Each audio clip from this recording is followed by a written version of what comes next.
Est-ce qu'il vous est déjà arrivé de mentir? Si je promets d'être quelque part à une heure précise, je ne tiens pas parole si je ne suis pas à l'heure. Je ne tiens pas parole si je promets de faire quelque chose et que je ne le fais pas.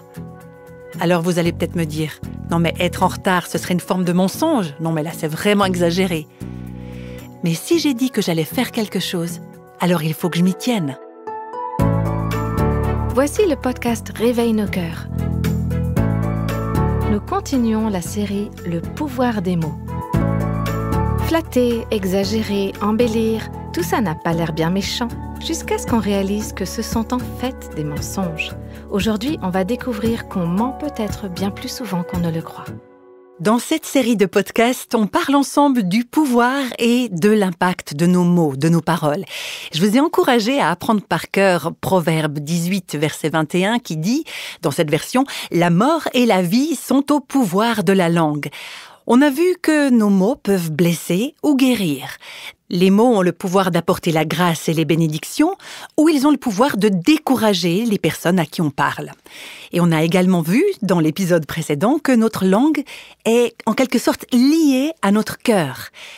Le vrai problème, il ne vient ni de notre langue, ni de nos discours, ni de nos paroles, mais le vrai problème, il vient en fait de notre cœur, pour celles et ceux d'entre nous qui se sentent concernés. En fait, je crois que c'est vrai pour tout le monde. Dieu nous a offert une solution par la croix et le sang de Christ.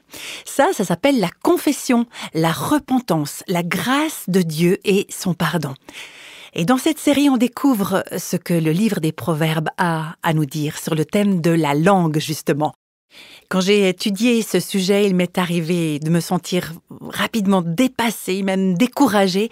Je me suis demandé si un jour j'apprendrais enfin à maîtriser mes paroles.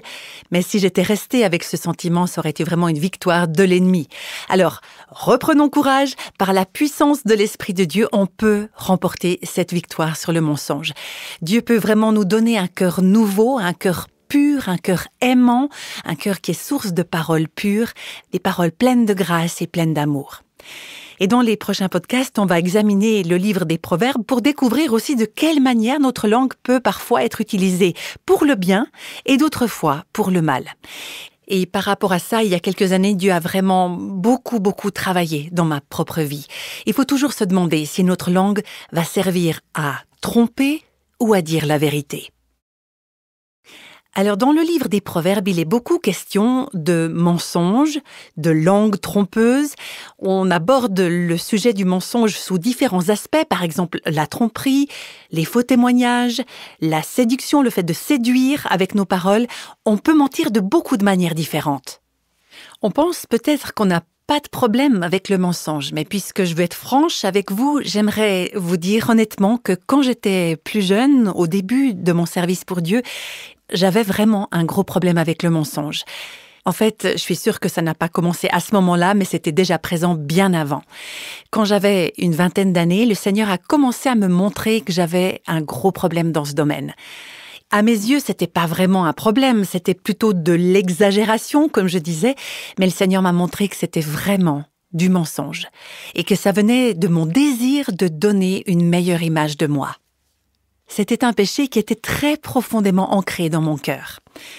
Le livre des Proverbes montre tout d'abord ce que Dieu pense du mensonge. Si on veut avoir des cœurs droits, il nous faut voir le mensonge comme Dieu le voit. Et pour Dieu, le mensonge, c'est pas une petite affaire. Quand on ouvre le livre des Proverbes au chapitre 6, à partir du verset 16, on peut lire une liste assez connue, une liste de 6 choses que le Seigneur déteste, et même 7 choses qu'il a en horreur. La Bible utilise le mot « haïr ». Il y a 6 choses que l'Éternel hait, qu'il hait. C'est vraiment un mot très fort, qu'il a en horreur, une abomination. Ça aussi, c'est une parole forte. Si vous savez que quelque chose est vraiment dégoûtant pour Dieu, quelque chose dont il a vraiment horreur, est-ce que vous auriez envie de prendre ça à la légère? Est-ce que vous auriez envie de le tester, l'essayer, de jouer avec? Quand on regarde cette liste, on réalise que 3 des 7 choses qui sont mentionnées ont un lien avec la langue et que 2 de ces choses nous parlent spécifiquement de mensonges. Alors on pourrait s'attendre à ce que les 7 choses mentionnées sur cette liste soient complètement différentes les unes des autres, et pourtant, le mensonge est mentionné à 2 reprises. Après les yeux hautains, on trouve la langue menteuse et ensuite le faux témoin qui dit des mensonges et finalement celui qui excite des querelles entre frères, entre les gens. Et moi, je vois pas comment on pourrait faire ça autrement qu'avec des paroles. Donc voici sur une liste de 7 choses, 3 choses qui ont un lien avec la langue et 2 qui sont directement liées au mensonge. Alors, qu'est-ce que Dieu pense du mensonge? Il le déteste. Et pourquoi est-ce qu'il déteste le mensonge? Parce que Dieu est vérité. Et mentir, c'est fondamentalement contraire à sa nature. En Dieu, il n'y a aucune ombre, il n'y a rien qui obscurcit la vérité. Dieu est pleinement lumière. Et quand on déforme la vérité, quand on ment avec subtilité pour se défendre ou pour être mieux vu des autres, on s'oppose à la nature même de Dieu. Proverbe chapitre 12, verset 22 nous dit « Les lèvres fausses sont en horreur à l'Éternel, mais ceux qui agissent avec vérité lui sont agréables. » Dieu déteste le mensonge parce que c'est contraire à son caractère.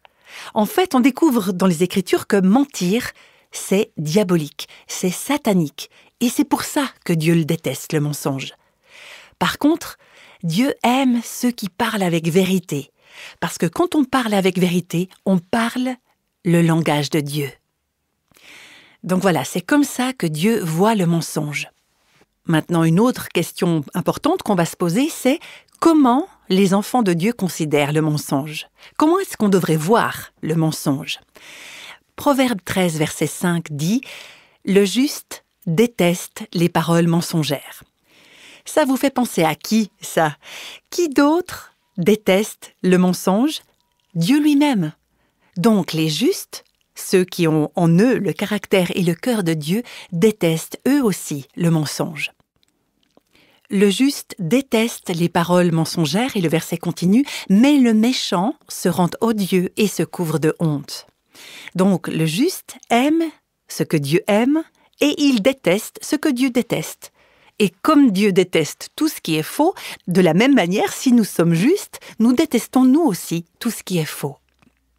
On va voir maintenant Proverbe 12, verset 19. « La lèvre qui dit la vérité est affermie pour toujours, tandis que la langue mensongère ne subsiste qu'un instant. » Dans la réalité, c'est pas ce qui semble être toujours le cas, mais les proverbes nous disent qu'à long terme, c'est sur le long terme, à la lumière de l'Éternel et dans la perspective de Dieu, que l'effet des paroles vraies dure pour toujours.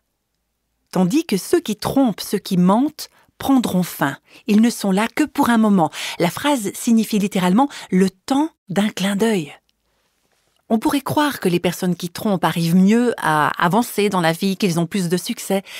Mais en fait, ce ne sera vrai qu'un court instant. Et ensuite, leurs actes seront exposés, dévoilés. Il y a plusieurs versets qui parlent de l'importance d'un témoignage sincère. On va regarder Proverbe 12, verset 17. Ici, il est question d'une cour de justice. Et à plusieurs reprises, dans le livre des Proverbes, il est fait référence à un contexte de jugement, à quelque chose de légal. Par extension, ça peut s'appliquer à toute situation où on doit rapporter quelque chose, on doit faire un récit des faits, être témoin, dire « j'ai vu ceci, j'ai entendu cela, c'est ainsi que ça s'est passé ».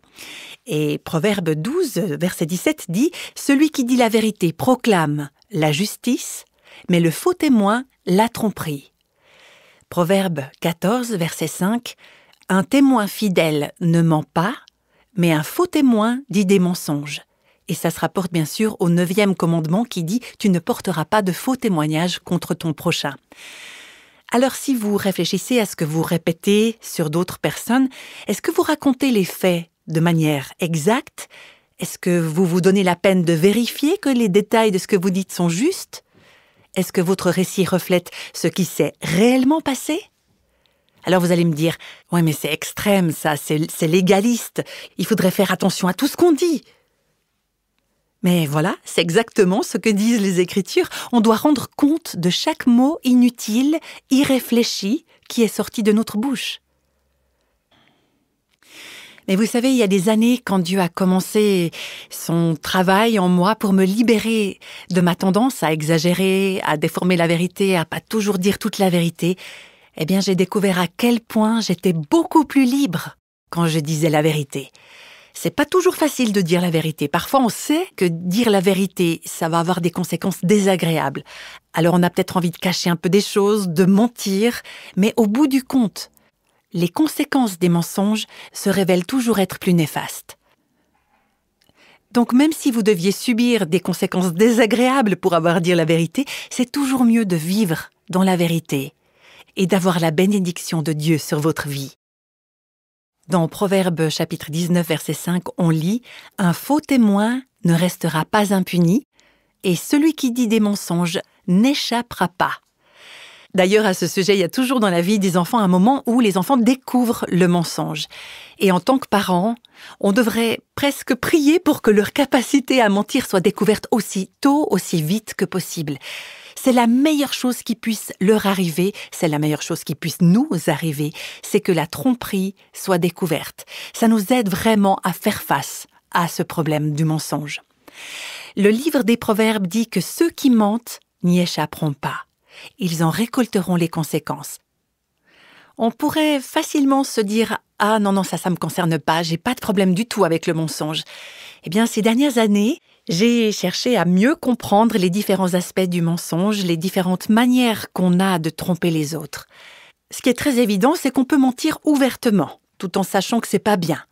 Mais maintenant, j'aimerais aborder d'autres façons de mentir. Je n'entrerai pas forcément dans tous les détails, mais j'aimerais vous poser des questions précises, des questions que le Seigneur m'a posées à moi et qui m'ont aidé à y voir plus clair quand j'ai dû examiner mon propre cœur. La première chose, c'est l'exagération. Ça peut être par exemple l'exagération de nos réussites passées. Il peut s'agir aussi de l'exagération de la vérité avec des mots comme « toujours » et « jamais ». Ces mots-là, ça peut être un vrai poison dans le mariage ou en tant que mère de famille avec les enfants. Vous savez, quand on dit « tu fais toujours ça » ou « tu ne fais jamais ça » ou encore « dans ta chambre, c'est toujours ».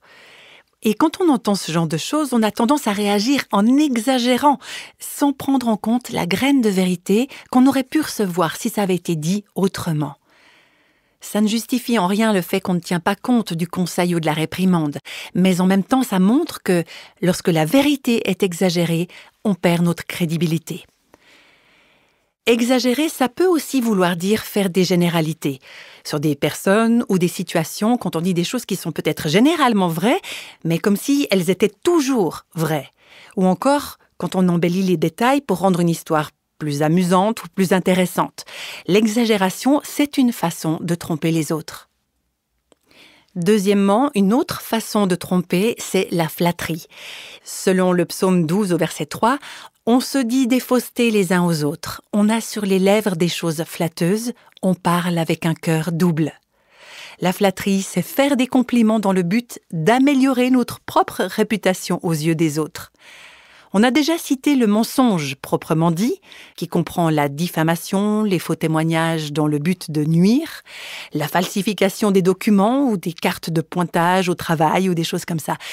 Vous savez, les gens écrivent des mensonges même sur leurs lettres de demande d'emploi. Dans notre organisation, il est arrivé que des personnes viennent nous voir après des années de service pour nous dire « J'ai menti sur ma lettre de demande d'emploi. Je voulais tellement ce poste que j'ai menti. » On connaît tous des gens qui ont réussi leur carrière en décidant de ne pas dire la vérité. De fausses déclarations de revenus, des falsifications de documents pour leurs avantages personnels, tout ça, c'est sans aucun doute du mensonge. On en arrive maintenant au 4e point, induire en erreur. Et ça, c'est un peu plus subtil, c'est donner une fausse impression. Même si mes mots sont justes, je peux faire croire autre chose à travers ce que je dis. Ou bien choisir de communiquer des faits de manière sélective pour influencer les choses à mon avantage. Le 5e point, c'est l'inexactitude. On ne ment pas forcément de manière délibérée, ce n'est pas nécessairement intentionnel, mais parfois, on ment simplement en négligeant certains détails d'une histoire ou en oubliant de vérifier les faits. Un exemple très pratique, c'est pas parce qu'on a vu quelque chose sur Internet que c'est forcément vrai. Alors si on en parle, on devrait plutôt dire « j'ai entendu que » ou « j'ai lu » ou alors « quelqu'un a dit que ». Mais ne le présentons pas comme si c'était un fait qu'on avait pu vérifier. Sixièmement, la tromperie. La tromperie se manifeste quand j'essaie de donner une meilleure image de moi que la réalité. Ou bien quand j'essaie de donner l'impression d'être plus spirituel, plus mature ou plus engagé que je ne le suis réellement. Et ça, c'est parfois un défi pour moi dans mon travail, parce que je sais que quand je parle en public, je partage des vérités qui viennent de la parole de Dieu, qui sont pour moi des bénédictions, et j'espère qu'elles le sont pour vous aussi. Mais ça peut donner la fausse impression que tout va de soi pour moi, et que je n'ai pas à lutter moi-même pour mettre ces vérités en pratique dans ma propre vie. Alors bien sûr, j'essaye, vraiment, mais je dois vous dire que la plupart des enseignements que je donne, je les enseigne parce que je suis moi-même confrontée à ces problèmes. Ce que je partage, ça découle de mes propres expériences de vie, de mon cheminement avec le Seigneur. Et je veux vraiment pas donner l'impression d'être plus mature spirituellement que je ne le suis en réalité. L'hypocrisie est une autre forme que le mensonge peut prendre.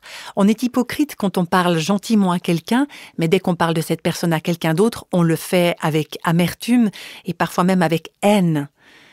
On chante les louanges de quelqu'un en sa présence, mais on le critique derrière son dos. Le 8e point, c'est l'incohérence. Changer d'avis. Souvent, on accuse les politiciens d'agir comme ça, mais en fait, on le fait tous, ou du moins, on l'a tous fait. Changer nos opinions selon nos interlocuteurs. Il y a quelque temps, pendant un moment de questions-réponses, on m'a posé une question sur un sujet controversé. Alors, je savais très bien ce que je pensais de ça. Je savais ce que la Bible enseigne à ce sujet, mais je savais aussi que, assise au premier rang, il y avait une femme qui ne partageait pas du tout mon opinion. Elle est très gentille, mais je sais qu'elle voit les choses différemment. Donc, quand on m'a posé la question, l'idée m'a traversé l'esprit de répondre de manière à ne pas offusquer cette femme, à ne pas prendre clairement position sur le sujet. Mais Dieu, dans sa bonté, m'a aidé à ce moment-là à dire la vérité. Alors j'ai essayé de le faire avec le plus d'amour et de gentillesse possible.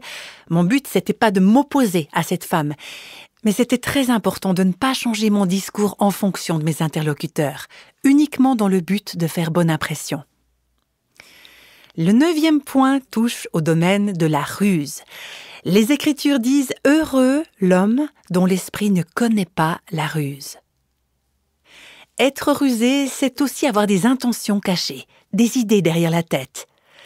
Dans nos relations les uns avec les autres, on fait comme si ce qu'on désire, c'est une chose précise, mais en fait, au fond, c'est tout autre chose. Une manière qu'on a de manifester ce genre de ruse, je l'ai fait moi-même et j'ai entendu d'autres le faire aussi, c'est quand on montre de l'intérêt envers quelqu'un, qu'on agit comme si on voulait rendre service à cette personne, qu'on voulait lui offrir quelque chose, alors qu'en fait, on cherche à recevoir quelque chose de sa part en retour. Par exemple, on dit « Je t'aime, j'aimerais te rendre ce service » ou alors « J'aimerais t'inviter à manger au restaurant », mais au fond, on cherche à satisfaire nos propres besoins. C'est de la ruse et j'aimerais que mon cœur en soit débarrassé. Et le 10e point de notre liste concerne les promesses qu'on ne tient pas. Une des promesses non tenues, la plus courante, c'est probablement quand on promet à quelqu'un qu'on va prier pour lui ou quand quelqu'un demande « Est-ce que tu peux prier pour moi ?» Alors bien sûr, on répond « Oui », mais au bout du compte, on va passer à autre chose ou on va oublier, ça va nous sortir de la tête. Alors personnellement, j'ai découvert une bonne solution à ça et je crois que je peux dire sans me tromper que quand quelqu'un vient me demander de prier pour elle ou pour lui et que j'accepte, alors je propose de prier sur le champ. Parce qu'après, je risque d'oublier et je ne veux pas rompre ma promesse. Je veux tenir parole, j'aimerais être vraie. Alors je propose à cette personne qu'on prenne un petit moment pour prier ensemble tout de suite. Et pour terminer, si je promets d'être quelque part à une heure précise, je ne tiens pas parole si je ne suis pas à l'heure. Je ne tiens pas parole si je promets de faire quelque chose et que je ne le fais pas. Alors vous allez peut-être me dire « Non mais être en retard, ce serait une forme de mensonge. Non mais là c'est vraiment exagéré. » Mais si j'ai dit que j'allais faire quelque chose, alors il faut que je m'y tienne. Alors voilà, on a passé en revue pas mal d'aspects que la vérité peut prendre. J'ai abordé tous ces points assez rapidement, mais il y a peut-être un de ces aspects qui vous a touché en plein cœur. Je me souviens très bien quand Dieu a commencé à s'occuper de ce problème du mensonge dans mon cœur. J'avais une 20aine d'années. J'allais pas bien du tout. Le Seigneur m'avait montré certaines situations précises. Je savais que je devais revenir en arrière, rétablir la vérité. C'était une conviction qui était très intense. Et je me rappelle que c'était parfois difficilement supportable. Mais combien je remercie le Seigneur pour ça, maintenant. Alors peut-être que vous êtes en train de ressentir une conviction pareille. Si c'est pas le cas, c'est pas grave. Peut-être que Dieu a déjà travaillé votre cœur sur l'importance de dire la vérité. Mais si Dieu est en train de vous révéler un domaine où vous n'avez pas été honnête, par exemple envers votre conjoint, des histoires du passé qui sont restées cachées quand vous avez menti à votre conjoint, vous ne pourrez jamais être véritablement une seule chair avec votre conjoint comme Dieu l'a prévu, si vous ne choisissez pas d'être vrai avec lui. Alors, je ne suis pas en train de vous dire que vous devriez prendre le téléphone dès que vous aurez fini d'écouter ce podcast pour appeler votre conjoint et lui dire « Tu sais, je t'ai menti dans le passé ». Mais demandez plutôt à Dieu de vous montrer quand et comment lui dire la vérité. Et c'est peut-être même quelque chose de tellement sérieux qu'il faudra une tierce personne pour vous aider tous les deux à résoudre ce problème. Ce que je suis en train de vous dire, c'est qu'il y a beaucoup de liberté quand on marche dans la lumière et qu'on peut dire « Seigneur, je désire que mes paroles reflètent la vérité. Je désire marcher dans la vérité. Et j'aimerais aussi que toutes mes relations soient vraies, soient dans la vérité. » Et la Bible dit que c'est ce genre de personne qui réjouit le cœur de Dieu. Aujourd'hui, nous avons vu ensemble ce qui se trouve au cœur du mensonge comme ce qui se trouve au cœur de la vérité. Si vous sentez que Dieu parle à votre cœur à ce sujet, arrêtez-vous et demandez-lui de transformer en profondeur votre vie. Cherchez à développer de nouvelles habitudes dans la manière dont vous vous exprimez. Avant qu'on se quitte pour aujourd'hui, j'aimerais vous inviter à prier, à incliner votre cœur devant le Seigneur et à lui demander « Seigneur, est-ce qu'il y a des mensonges, des tromperies dont j'ai besoin de me repentir ?» Tu me dis dans ta parole que ceux qui agissent avec vérité te sont agréables. Seigneur, nous voulons faire tes délices, nous voulons réjouir ton cœur. Alors délivre-nous du mensonge, donne-nous une passion pour la vérité, un cœur vrai qui s'exprime par des paroles sincères. Je te prie au nom de Jésus. Amen.